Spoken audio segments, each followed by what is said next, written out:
Un fénix en la epidemia.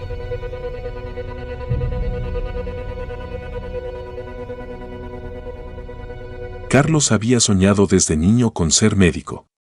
Creció en un pequeño pueblo enclavado entre montañas, donde las carencias eran el pan de cada día, y la salud de los habitantes dependía más de la suerte que de la medicina. Años después, tras mucho esfuerzo y sacrificio, Carlos regresó al lugar que lo vio nacer, decidido a cambiar la historia de su comunidad. El regreso de Carlos fue recibido con júbilo por algunos, pero con indiferencia y desdén por muchos otros. El sistema de salud estaba en ruinas, asfixiado por la corrupción y la negligencia. Carlos, con su bata blanca y su mirada llena de determinación, era un recordatorio incómodo de lo que podría ser, en contraste con la amarga realidad. ¿De verdad crees que puedes cambiar algo, muchacho?, le dijo el doctor Salcedo, el viejo médico del pueblo, en su primer día en la clínica. Aquí, las cosas siempre han sido así y seguirán igual mucho después de que te canses de luchar. Carlos, sin embargo, no se dejó intimidar. Había visto demasiado sufrimiento en su formación y sabía que rendirse no era una opción. Día tras día, trató a sus pacientes con una atención y una compasión que hacía tiempo que no veían. Pero pronto, la realidad comenzó a golpearlo con la fuerza de un vendaval. Un día, en pleno verano, una extraña enfermedad comenzó a extenderse por el pueblo.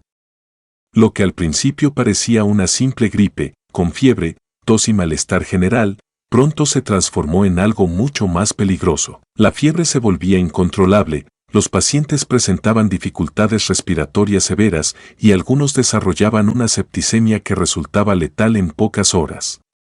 Lo más aterrador era que la enfermedad no discriminaba, afectaba a niños, adultos y ancianos por igual. Carlos, con su conocimiento reciente sobre enfermedades infecciosas, rápidamente sospechó que estaba lidiando con una variante altamente virulenta de un patógeno respiratorio, posiblemente una mutación de un virus conocido. Se dio cuenta de que necesitaba actuar rápido, antes de que la epidemia arrasara el pueblo por completo. Mientras los casos aumentaban, Carlos y su equipo empezaron a investigar las causas de la rápida propagación del virus.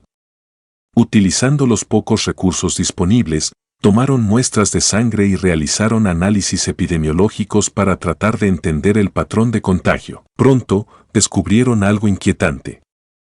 El virus había desarrollado una mutación en su proteína de espiga, lo que le permitía unirse a los receptores celulares con una afinidad inusualmente alta. Esto significaba que incluso una exposición mínima al virus podía resultar en una infección. Además, el virus tenía un periodo de incubación extremadamente corto, lo que permitía que los infectados comenzaran a propagarlo antes de mostrar síntomas evidentes. Carlos también identificó otro factor alarmante: el virus era capaz de sobrevivir en superficies mucho más tiempo de lo normal, lo que facilitaba su transmisión a través de objetos y espacios compartidos. El nivel de contagio era tan alto que incluso los más mínimos descuidos podían llevar a un brote masivo. Esta combinación letal de características hizo que la epidemia se propagara a una velocidad alarmante, dejando a la comunidad en un estado de desesperación. Con el hospital local saturado, Carlos pidió refuerzos a las autoridades sanitarias regionales. Sabía que necesitaría más personal, equipos de ventilación mecánica, antibióticos de amplio espectro y antivirales específicos. Sin embargo, lo que encontró fue una maraña de burocracia, corrupción y desinterés. Doctor Martínez, comprendemos la gravedad de la situación, pero los recursos son limitados y deben distribuirse de acuerdo con las prioridades establecidas, dijo el director regional de salud en una fría llamada telefónica. ¿Prioridades? La gente aquí está muriendo. Necesitamos esos suministros ahora, respondió Carlos, su voz cargada de frustración y desesperación. Estamos haciendo lo mejor que podemos, pero el procedimiento toma tiempo.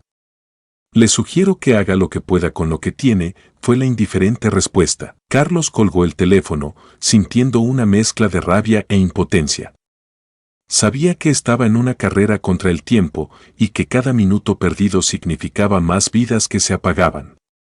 Decidió no esperar más por la ayuda que probablemente nunca llegaría y comenzó a buscar soluciones por su cuenta. Mientras la epidemia avanzaba, Carlos también tuvo que enfrentarse a la resistencia interna en el hospital. Los recursos eran escasos y el personal médico estaba exhausto, trabajando turnos interminables sin el equipo necesario para protegerse. Nos estás pidiendo que pongamos en riesgo nuestras vidas sin garantía de éxito, Carlos, dijo Elena, una enfermera veterana y amiga cercana de Carlos. Las mascarillas y guantes que tenemos no son suficientes y no tenemos suficientes camas ni ventiladores para todos. Lo sé, Elena, pero si no hacemos algo ahora, nadie lo hará, respondió Carlos, con la voz quebrada por la presión. Estamos hablando de salvar vidas y no puedo simplemente darme por vencido. Necesito que confíes en mí. Elena lo miró con ojos cansados, pero llenos de determinación. Estoy contigo, Carlos. Hasta el final. Mientras tanto, Carlos pasó noches enteras en la biblioteca del hospital y en su casa, estudiando cada artículo, cada informe de casos similares, buscando una pista, una solución que pudiera aplicar. Sabía que si no encontraba algo pronto, el pueblo entero podría quedar devastado. Finalmente, después de días de estudio exhaustivo, Carlos tuvo un destello de inspiración. Recordó un caso que había leído sobre el uso de un tratamiento experimental con plasma convaleciente para enfermedades virales similares. Este método, aunque controversial y no totalmente validado, había mostrado resultados prometedores en situaciones desesperadas. El plasma convaleciente, que contiene anticuerpos de personas que han superado la enfermedad, podría ser la clave para ayudar a los pacientes a combatir el virus. Pero aquí estaba el problema. El tratamiento no había sido aprobado oficialmente y requería un acceso a infraestructura que Carlos simplemente no tenía. Carlos sabía que implementar este tratamiento podría costarle su carrera, pero la alternativa era mucho peor. Se enfrentó a un dilema ético: seguir el protocolo y ver cómo sus pacientes morían, o arriesgarse y usar un tratamiento no aprobado en un intento desesperado por salvar vidas. Decidió que no podía quedarse de brazos cruzados. Recurrió a contactos en hospitales más grandes, negociando discretamente la obtención de pequeñas cantidades de plasma donado de pacientes recuperados de infecciones virales similares. El tiempo era esencial. Con la ayuda de Elena y un pequeño grupo de médicos leales, Carlos comenzó a administrar el tratamiento a los pacientes más críticos. Para su alivio, algunos comenzaron a mostrar signos de mejoría. La fiebre bajaba, la saturación de oxígeno aumentaba y las septicemias retrocedían. Sin embargo, el éxito de Carlos no pasó desapercibido. Las autoridades regionales se enteraron de lo que estaba haciendo y, en lugar de apoyarlo, decidieron investigar sus métodos. Fue acusado de mala praxis, de administrar tratamientos no autorizados y de poner en peligro la salud pública. Carlos fue llamado a rendir cuentas ante un comité disciplinario.